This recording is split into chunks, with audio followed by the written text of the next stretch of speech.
I'm honored to be standing here today in order to present to you an important issue that has been a rampant topic in the news lately about road safety. Most of us are drivers here, and as drivers, we should know that road safety means the steps and precautions that everyone must take while driving or walking on the road.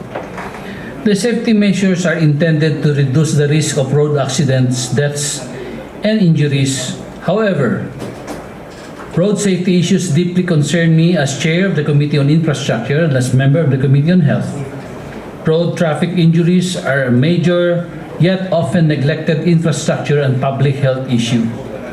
Deaths and injuries from road crashes are preventable, and all sectors have roles to play in promoting road safety.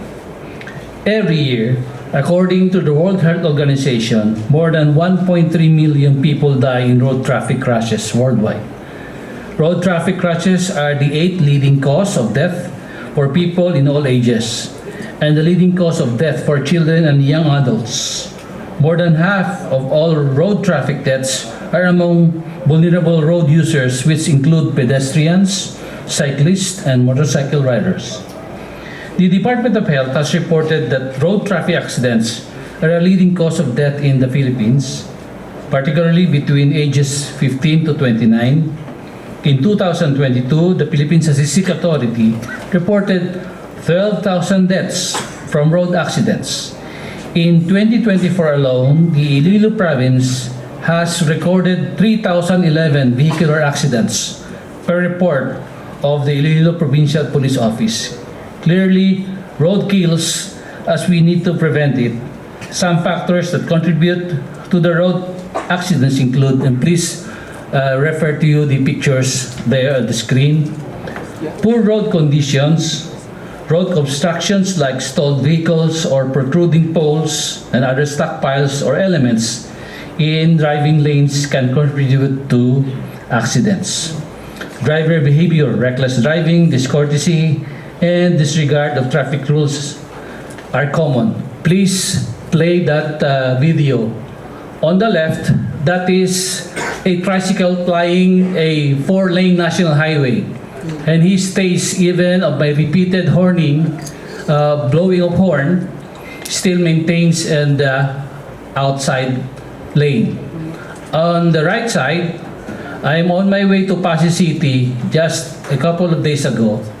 And as you can see, bikers are at the back of a van. And they have no disregard, or they are not mindful of anything that might happen to them. The van might stop and then they might fall down and see the upcoming Ceres truck bus. See? So these guys are playing. No? So, and third are risk factors. Alcohol, sleep, smoking, use of mobile phones, and drug use are some of the most common reported risks. And I would like to show you the graph. This is from the Iloilo Provincial Police Office. Time and again, concerned government agencies have advised motorists to not drive after drinking and to be extra careful while riding a motorcycle. On the other hand, as public officials, we often make sure that the existing and proposed infrastructures are attuned to the needs of the people and that the road designs, including the number of lanes, lane width, road separation, and signals should be safe roadside elements to ensure safe crossing points for drivers and pedestrians. Regrettably, accidents still happen. Victims of such accidents seek assistance from the government, both local and national, which affects, strains, and depletes resources. Accidents can also have significant financial impact on families, compromising their financial stability and security. This includes expensive medical bills and surgeries, as well as ongoing care, which may cause a strain on their finances.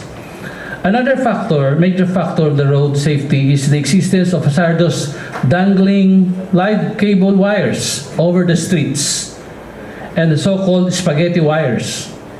which cause terrible traffic, damage to property, damage to heritage sites, and possibly interrupt electricity and telecommunication. As you can see, the wires there are intertwined or entangled with power lines of the distribution utilities and the telecommunication companies or the telcos.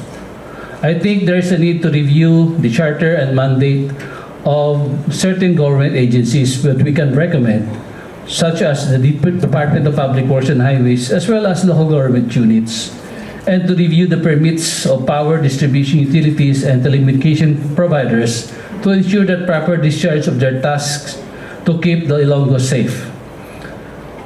Other pictures, please proceed. Wala. Meron pa? Wala na? Okay. So, urgent things to do. First, there should be a collective information dissemination and or training and deputizing law enforcers or multipliers or traffic enforcers by the LTO or the PNP Highway Patrol Group. Improve the Bantay Dalanon efforts through consistent dialogues with transport groups and the community as well. Strict enforcement on the policies and regulation on acquiring the driver's license. Road Traffic and Transportation Summit, road safety audits, using street lights, using warning signs and speed limits. Despite these proposals, it is still clear that road hazards are prevalent and we need to address it. There is an apparent need for investigation to determine the accountability over those road hazards. It is our responsibility as public servants to identify whose liability it is, and so that we could formulate policies to protect our constituents and riding public.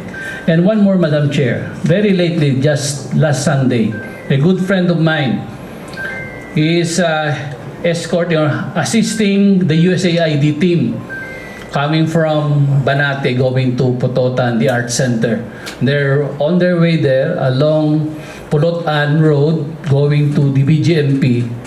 A 17-year-old guy who is learning to drive a tricycle with complete of nothing. No driver's license, no registration of tricycle, head on to the vehicle of my friend, and the damage was so huge.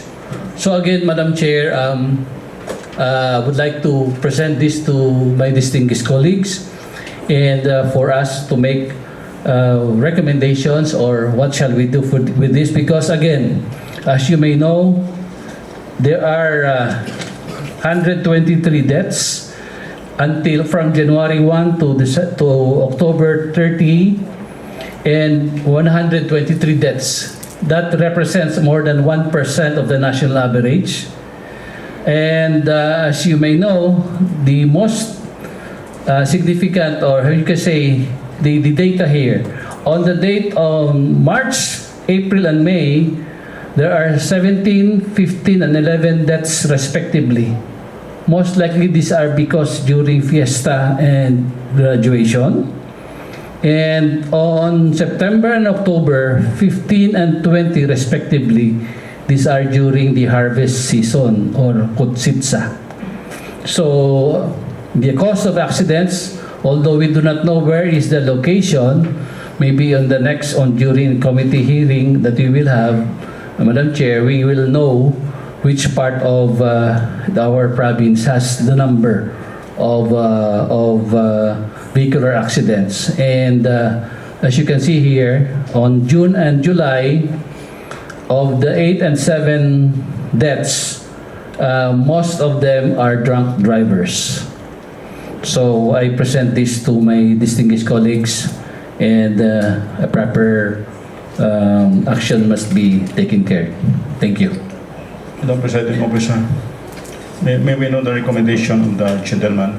Thank you, Mr. Floor Leader. I would respectfully request the Committee on Transportation and the Committee on Infrastructure would be dealing this. Public order and security as well.